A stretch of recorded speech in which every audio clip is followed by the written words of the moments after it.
I stood in the middle of JFK Terminal 4, watching my own brother, Derek, rip my first-class boarding pass into 4 distinct pieces. The sound of the thick paper tearing was quiet, but in my head, it was the loudest noise in the world. He did not even look at me as he did it. He just dropped the confetti-sized scraps into the recycling bin next to the check-in counter and turned to the blonde woman standing next to him. Savannah, his girlfriend of 3 weeks. Here you go, babe, he said, handing her a new boarding pass. My boarding pass. Row 2. Seat A. Window. Enjoy the champagne. Then he finally looked at me. His eyes were flat and bored. The way you look at a vending machine that ate your dollar. Since you are flying standby now, you might as well be useful, he said. He pointed a manicured finger at a heavy, silver metal suitcase sitting at his feet. Watch this case. Don't let anyone touch it. It is fragile. And for God's sake, Morgan, try not to look so miserable. You are bringing down the vibe. I stared at the silver case. Then I glanced at the security line snaking around the corner, filled with stressed travelers. And finally, I looked at my brother, adjusting his rented suit jacket, already forgetting I existed. The disrespect wasn't just loud, it was absolute. Before I tell you what was inside that silver suitcase and why my brother is currently sitting in federal custody wearing handcuffs instead of a Rolex, drop a comment below and let me know where you are listening from. I want to see how far this story travels. I did not say a word. I did not let a single tear fall. I refused to give him the satisfaction of seeing his little sister crumble. Instead, I focused on the silver suitcase. It was a Rimowa. Aluminum. Scratched at the corners. To Savannah, it looked like just another piece of expensive luggage. To me, it looked like a felony waiting to happen. I reached down and gripped the handle. It was heavy.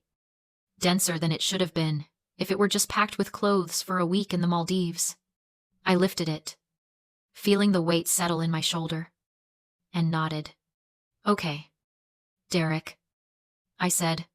My voice was calm, unsettlingly calm. I have got it. He smirked, turning his back on me to put his arm around Savannah. They started walking toward the TSA pre-check line, laughing at something she whispered in his ear. I fell into formation exactly 10 paces behind them. To the hundreds of people bustling through Terminal 4, I probably looked like the help, the quiet, dowdy assistant trailing behind the VIPs, and in my family's eyes, that is exactly what I was. I was Morgan, the 30-year-old failure who still hadn't launched, the one who cleaned up messes and booked appointments. But as I walked, I wasn't looking at the floor. I was looking at Derek, and I wasn't looking with the eyes of a sister. I was looking with the eyes of a diplomatic security service agent trained to spot threats in a crowd of thousands. I dissected him from the shoes up. He was wearing Gucci loafers, but the heels were worn down on the outside edge. He had bought them secondhand or on a deep clearance rack and not bothered to get them resold. His suit was tailored, but the fabric was bunching at the shoulders. It was a rental. High-end. Sure, but not his. And then there was the watch. He flashed it constantly. A gold Patek Philippe that caught the terminal lights. Savannah probably thought it cost $50,000. But I saw the way he kept adjusting the clasp, tapping it nervously against his thigh. He wasn't wearing an asset. He was wearing a liability. That watch was leased. I knew because I had seen the overdue notices from the luxury rental agency in his mail pile last week.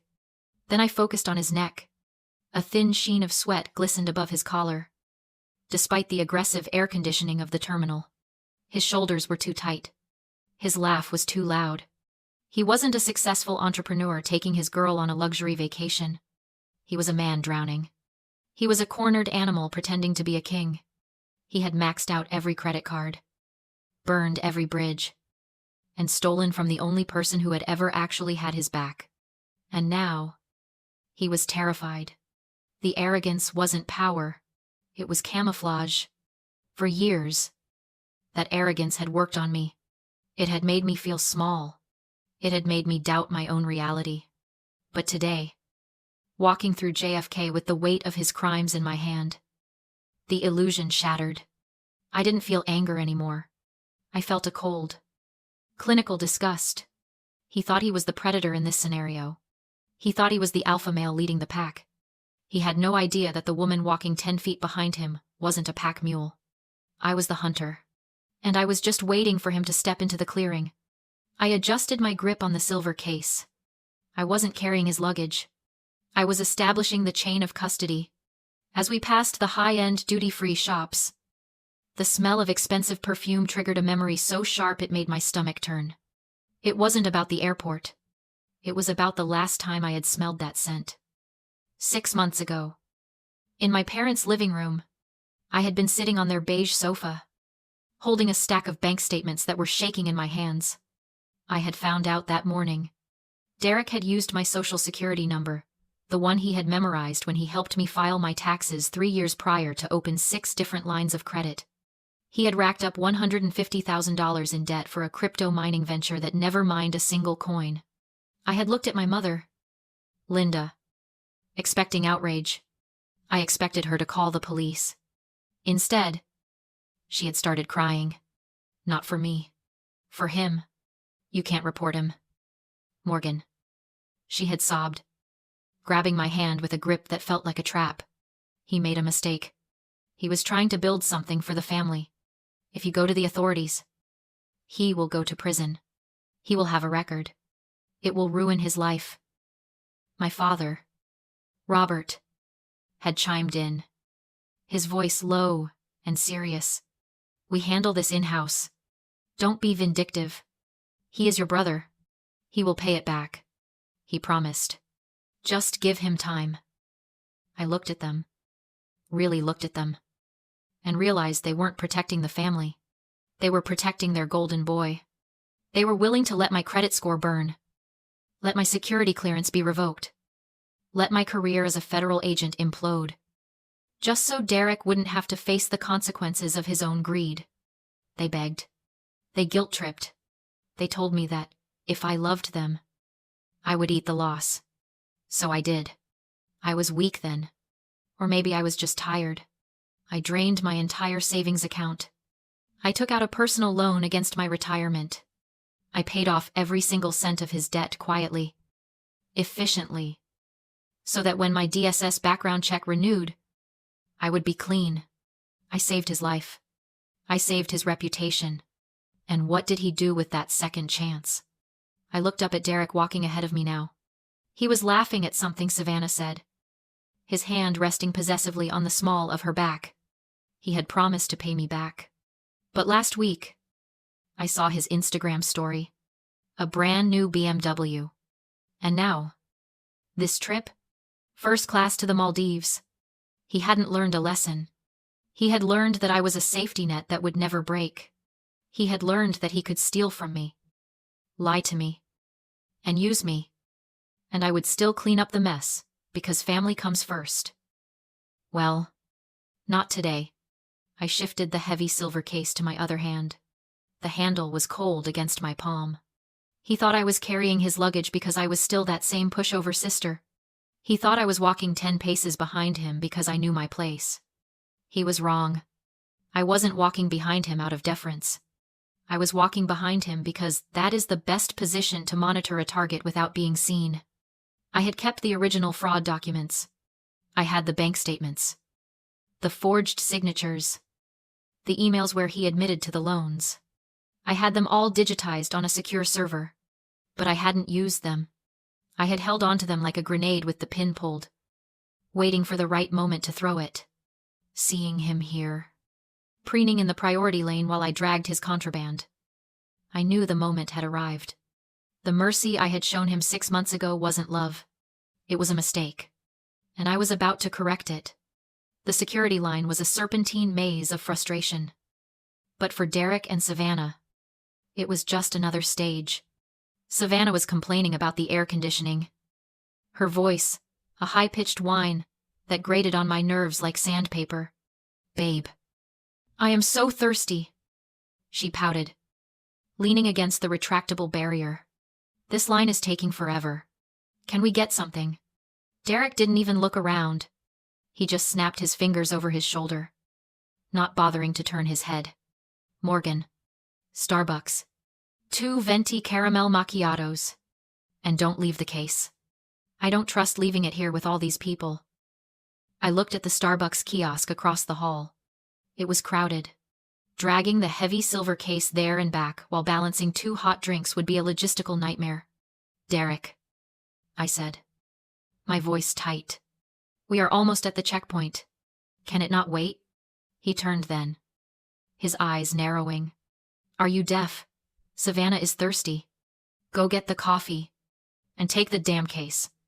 If it gets stolen while you are gone, it is coming out of your paycheck. Oh wait. You don't have one. He laughed. A short, cruel bark. Savannah giggled, covering her mouth with a hand that sported a diamond bracelet I suspected was also leased. I took the case. I walked to Starbucks.